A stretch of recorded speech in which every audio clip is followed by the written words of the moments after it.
Saan ako kuha ng baby? Eh, di gagawa tayo. Akala ko ikaw si Rico Blanc. Hindi. That was the original plan. No? Pero I was so busy. I was only given, sabi ko, 2 days lang mahalat ko dito. So, kaibigan ko po si Rico. Ako po nakabuntis kay Sue. Uy! Yun pala, binuking mo na kaagad yung plot twist. Ako po si Pong dito, kaibigan. At lagi naman po akong kasama sa Legal Games because of kailangan nila ng eye candy. So, pero buhay po ako dito, unlike po sa Evil Origins na tatlong eksena pinatay ka agad yung role ko. Dito po umiwas talaga ako. Kinausap po si Direk Eric na please make it longer. So, 4 scenes po ako dito before na Tapos namatay din po. Thank you po. Iba nito si Alex, no filter din ang ano nito eh. Marami po akong gusto i-booking gusto niyo. Mamaya, Alex. Hold that thought. Next, please. Ganda ng rolo namin nangyari. Hindi, magandang hapon po sa inyo lahat. My name is Yasser Marta at dito po I play the role of Elfren na mabuting kaibigan ni Miko. Yun po. So, ikaw mabuti, siya hindi mabuti. Ayoko sabihin sila na lang mag-isa. Medyo ganyan. Thank you, Yasser. Maraming salamat. Hello po, ako po si Charut at ako po dito ay si Dr. Rachelo. Ako po, doktora po siya. At kaibigan din po ako ni Solita. Pero ikaw di ba yung nag-a-advise? Kasi para Project Baby, parang gano'n, doktor. OB ka ba dito? Oo. Ayun! Very professional po ako dito. Okay. Iba po sa mga online ko po. Pero bakit Charot yung name mo? Charot, hindi Charot. Pinaiksi lang po yun na Charlie's Root. Ayan. Kaya pala Charot. Thank you, Charot. Tan? Yes, good afternoon everyone. I'm Dan Perez and I'm playing the role of Charlie. So, si Charlie po is the husband of Dr. Cielo. And yun, medyo frank and clueless, but yeah, professional din, kagaya niya. Thank you very much. Next, on that end, we have Aaron. Hello, magandang hapon po sa inyo lahat. Ako po si Ara San Agustin and ako po dito si Karen Domingo.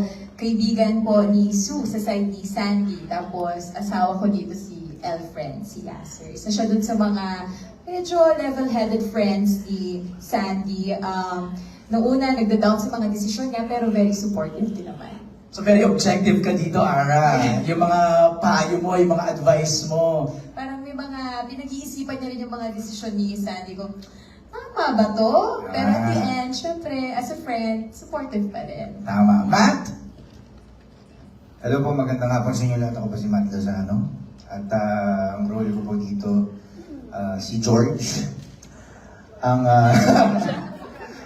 ang pinaka-pasyonista at pinaka-magandang kaibigan ni Miss Sue.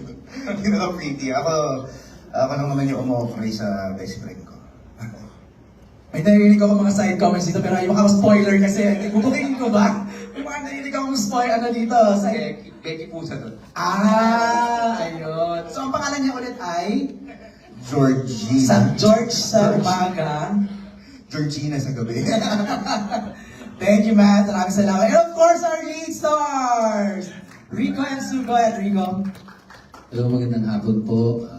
Thank you everyone for joining us today. I'm Rico Blanco and in this movie I play Migo Andrade. And he is actually an artist at siya yung bali magiging co-producer dito sa project na naisip ni Miss Sandy. Ikaw ba ang nag-paint itong mga gandang paintings dito dahil ikaw ang artist? Meron po kaming art.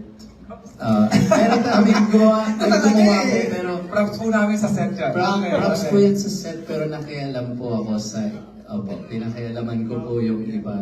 Yung iba dyan. Opo, kasi may konting oras at may nakakalat na paint dun sa set. Wow. Hindi po nakapagtiis. Thank you, Rico. And of course, Sue Ramirez! Hello, good afternoon. Thank you for being with us today. Tulungan niyo po kami, hindi pa kalat. Ang magandang balita na may bagong project at napaka-importanting project na lalabas ngayong taon. Ang Project Baby. Ayan, katulad ng sinabi ni Direk, this focuses on conversations na nagpalawak lalo sa mga choices ng mga kababaihan. So it's not only a rom-com. You're not gonna only watch this to have fun, but also to widen your yung pangunawa natin sa mga choices na pwedeng gawin ng mga kababaihan.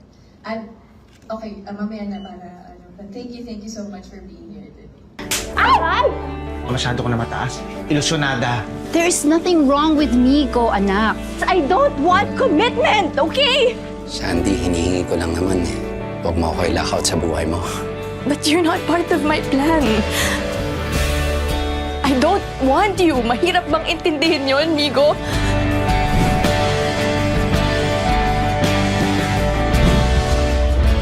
Iniisip ko rin kung successful ba tayo sa ginawa natin, and I just want to make sure. So gusto mo ng round 2? Strictly professional.